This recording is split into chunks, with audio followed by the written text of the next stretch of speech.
Sa pinakamataas na talon sa buong Region 1. Pasyalan natin yan sa kwento ni Dayan Rivera.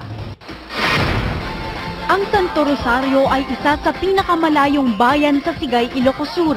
Bagamat mahabang biyahe ang kailangan, sulit naman ito dahil dito matatagpuan ang pinakamataas na talon sa buong Region 1. Ito ang Auasin Falls,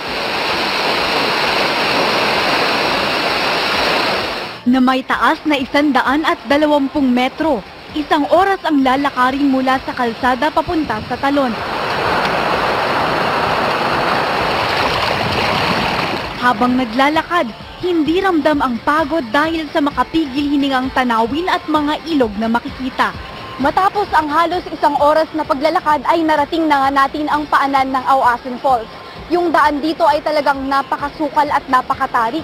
Kaya pag nasa kalagitnaan ka na ng paglalakad, mararamdaman mo yung pagod, parang gusto mo nang sumuko.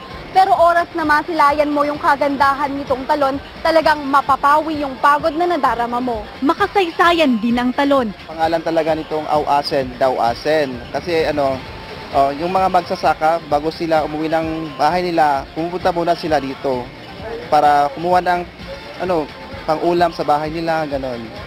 Habang nagpapahinga. Ganun lang. Dagiti umay bumisbisita gaputi syudad.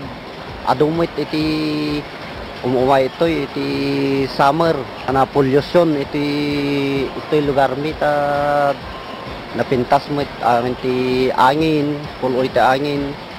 Kinawan dagiti makita nga rugit palaan dagiti kakaykaywan. Mayroon ding bukal na malapit sa talon. Malinis ito at maaaring inumin. Buhay na buhay din ang kultura ng mga residente dito. Gaya na lamang ng pangingisda gamit ang pana at tinungbo o tradisyonal na pagluluto ng bigas gamit ang kawayan. Iwasan yung overdevelopment ba para ma-preserve natin yung natural na kagandahan nito.